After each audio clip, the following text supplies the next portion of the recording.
La santé avec la préparation des commémorations du centenaire de 14-18. Quel rapport direz-vous? Eh bien, c'est une mince consolation. La Grande Guerre a joué un rôle majeur dans le développement de la médecine, chirurgie, mais aussi anesthésie ou encore organisation des urgences avec les ambulances. Lorraine Gublin, Thierry Breton. Au début de la guerre, l'armée avait imaginé un conflit rapide avec des blessés légers. Mais face à la puissance de feu, les blessures sont d'une gravité jusque-là inconnue. Des hôpitaux mobiles sont alors créés et envoyés à proximité du front. À partir de quelques kilomètres en partant de la ligne de feu, on a des structures hospitalières de 500, 700, 1000 lits qui peuvent accueillir des blessés. Le matériel médical s'adapte, il évolue en un temps record. Voici une radiographie mobile. Marie Curie elle-même a travaillé au perfectionnement de cette technologie. Des équipes de Montpellier découvrent comment empêcher le sang de coaguler. C'est le début de la transfusion sanguine à grande échelle. Surtout, les médecins découvrent l'importance de l'hygiène. Trop d'hommes meurent de la gangrène.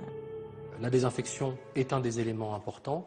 On se rend compte qu'un environnement propre, stérile, permet évidemment, ça tombe sous le sens aujourd'hui, mais permet de pouvoir traiter correctement un blessé. Un soldat blessé au genou en 1914 a toutes les chances de mourir de la gangrène. En 1915, on lui ampute la jambe. Un an plus tard, il est seulement handicapé. À la fin du conflit, pour la même blessure, il peut espérer remarcher un jour. Près de 4 millions de blessés, dont 500 000 sont dévisagés, des gueules cassées.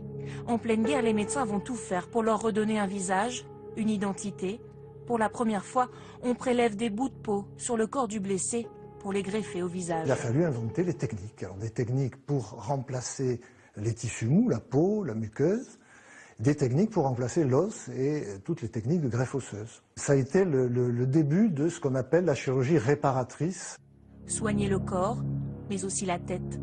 À l'arrière, dans les centres hospitaliers, des milliers de soldats arrivent traumatisés.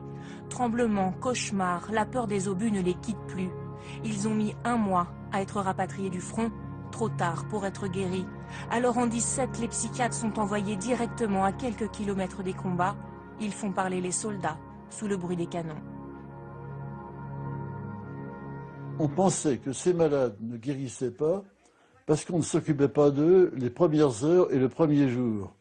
Et que, livrés à leur marasme, ils avaient le temps de s'enfoncer dans leurs symptômes et dans la persuasion qu'ils avaient qu'ils étaient malades.